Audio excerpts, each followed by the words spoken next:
Hi guys! Welcome back to my channel. So for today's video, ayan, gumawa ako ng isang look na actually itong look na to is ginawa ko na 1 year ago. Feeling ko or kung natatandaan ko, siya yung first look na ginawa ko, which is the smoky makeup look.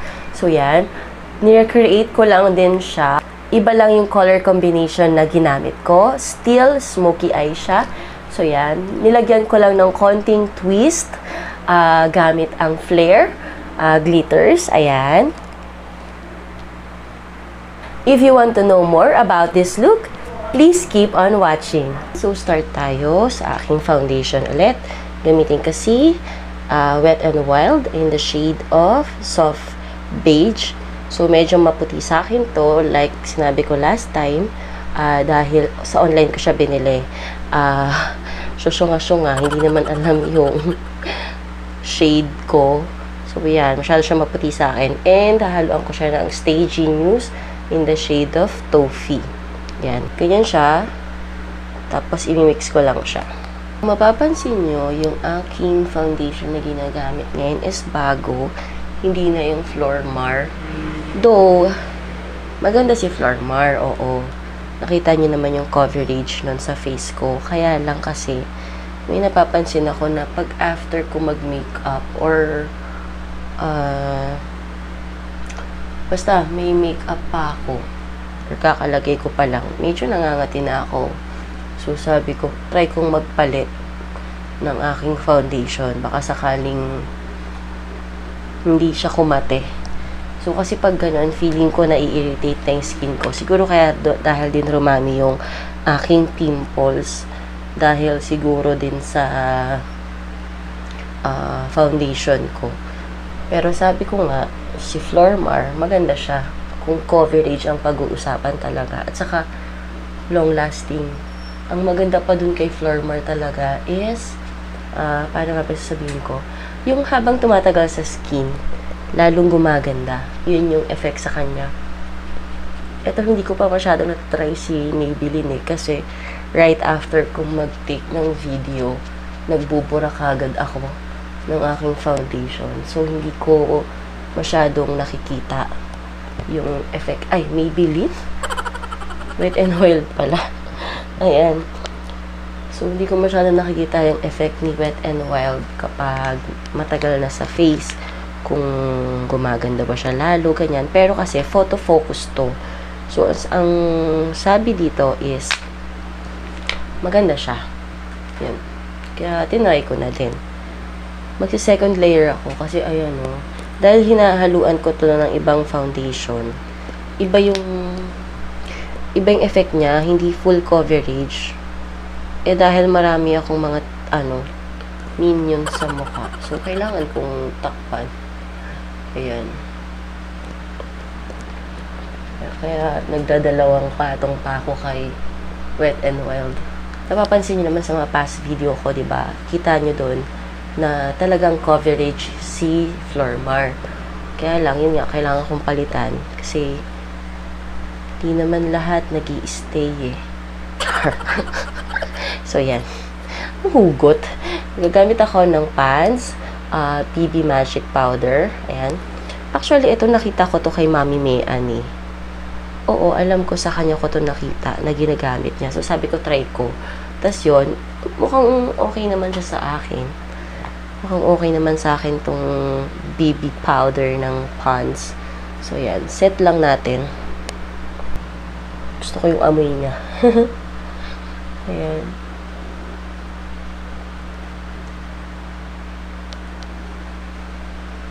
After the foundation and the powder, tuloy naman tayo sa aking Nishido final powder para tayo ay magbe-bake.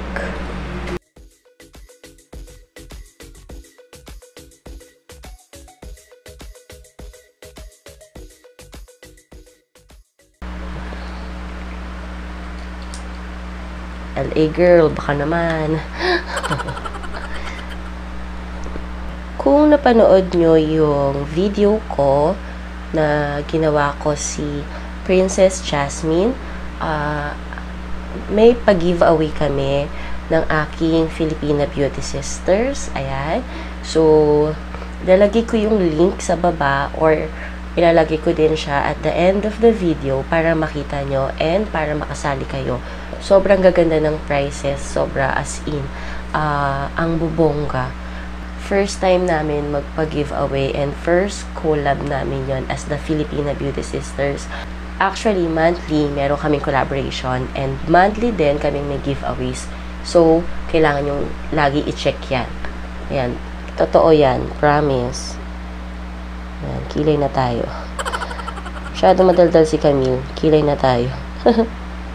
May mga nagre-request sa akin na gumawa ako ng tutorial kung paano ako magkilay.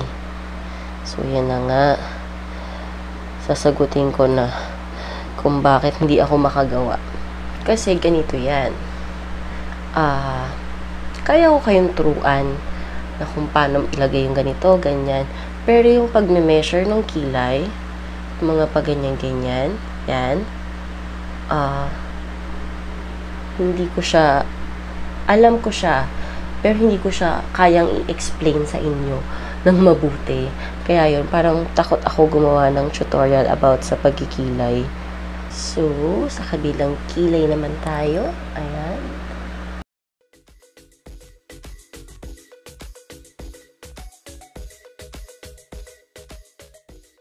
Ang gagawin natin ngayon is yung simpleng smoky eye lang. Pero ang color na gagamitin ko is black, violet, and pink. Pero ang una kong lalagay is yung black sa pinakailalim ng aking eyelids. Ayan, dyan. Muna natin lalagay yung transition color natin. Yung pinakababang color ang ilalagay muna natin. So, ayan. Gagamit muna ako ng color black. Ayan.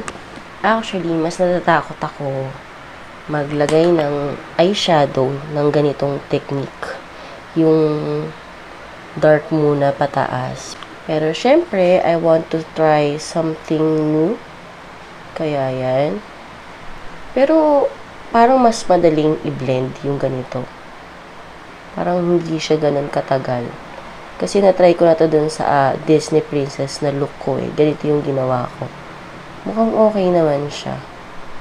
So, yan. Gusto ko yung sobrang dark na smoky. Smoky eye. Mukha na tayong black lady. Ready na sa Halloween. So, gagamit naman ako nito. Parang hindi naman siya, ito pala yung violet. Ayan.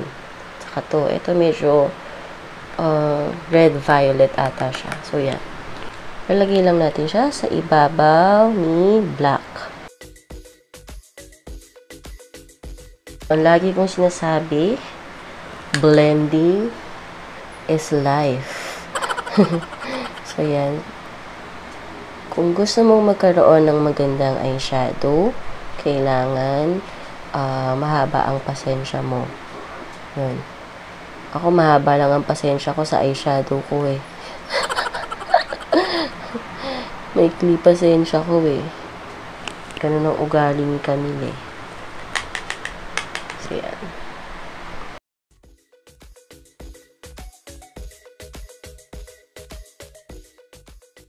Actually, okay na yung eyeshadow ko na yan. Dalawang color lang. Pero, para lang hindi naman harsh na harsh yung violet na yan. Lalagyan ko siya ng ganitong color. Ayan. Para sa kanyang transition color. Mataas lang. Medyo light lang. Diba? Itong eyeshadow na ginagawa ko ngayon, sobrang dali lang gawin. You just have to have patience talaga. As in. Kailangan mapasensya ka para magkaroon ka ng magandang eyeshadow. So, yan siya. I-compare nyo dito sa black na to. From here to here. Yan. So, sa kabilang eyes naman, ganun ulit. Gagamit ako ng violet. Ayan. Kung makikita nyo or baka tanungin nyo, bakit yung isa ang taas na ng black tapos yung isa ang baba pa din ng black, mas maano yung violet? Kasi po, hindi ko muna masyadong tinataasan yung black kasi ang tendency niyan, mahihirapan po tayo mag-blend kapag nakatodo na siya na black yung taas. So, yan. Kaya ang ginagawa ko, kung nakita nyo kanina, after ko maglagay ng violet na ganyan, kinakalat ko yung black. Yan, ginaganito ko pataas para may smoky effect. So, kaya siya smoky eye kasi 'di ba ang smoke makikita mo. Kunyari may natusunog, 'di ba? Una sobrang dark yung pinakailalim. Tapos hanggang sa pataas siya, medyo nagla-light na siya. And yun ang dahilan kung bakit ito tinawag na smoky eye. Ang dami kong daldal, no? Sorry na. Tayo ay mag-eyeliner na. Gagamitin kasi Stay Genius. Ayan.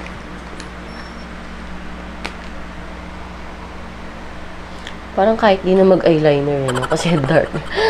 Black naman yung eyeshadow ko.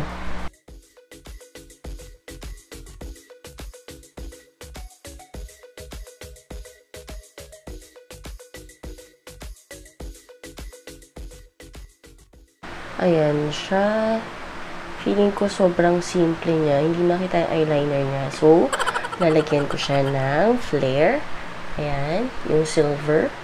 Sa dulo lang. Yung tip lang ng eyeliner.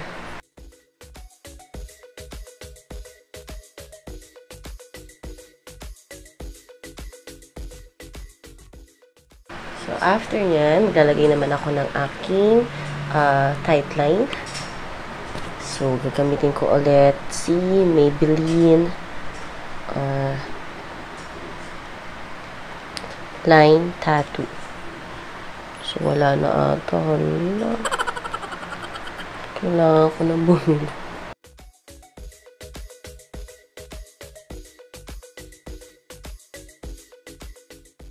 Yan. Tapos na tayo sa ating mata. Tanggalin ko na muna yung aking binake kanina.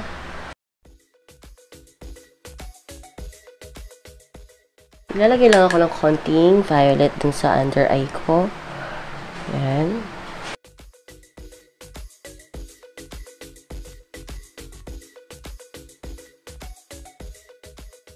So, after nyan, maglalagay lang ako ng konting black.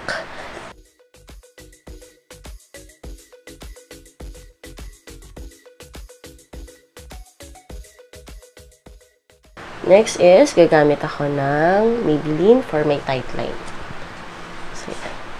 So, nakita nyo, ang liit na ng aking mata, lalo pang liliit yan. Kapag nilagyan ko na ng black eyeliner.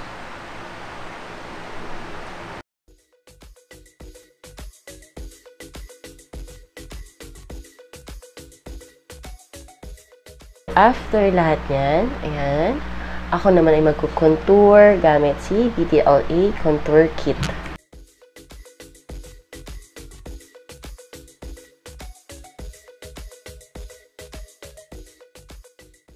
Next is the nose.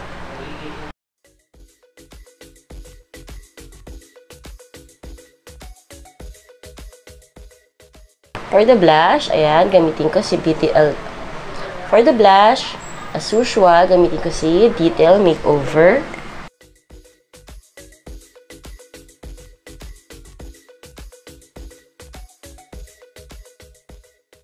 Next is the Stay Genius Highlighter.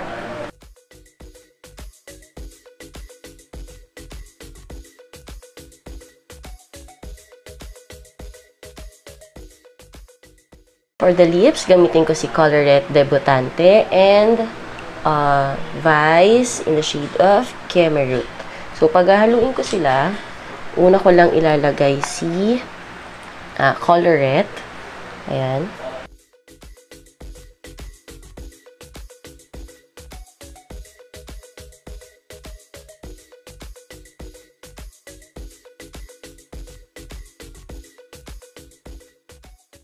Dahil medyo dark si debutante sa aking lips, lalagyan ko lang siya ng fry sa gitna. So, ayan na ang ating look. Ayusin ko lang ang aking hair. Lalagyan lang ako ng falsies. And I will be back. Hi guys! So, this is the final look.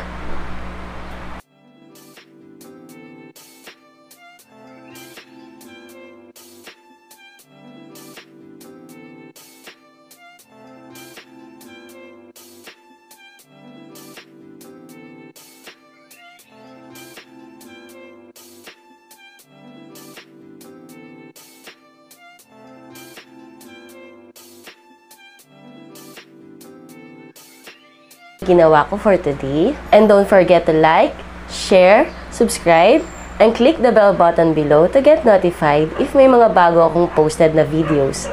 Thank you! Bye-bye!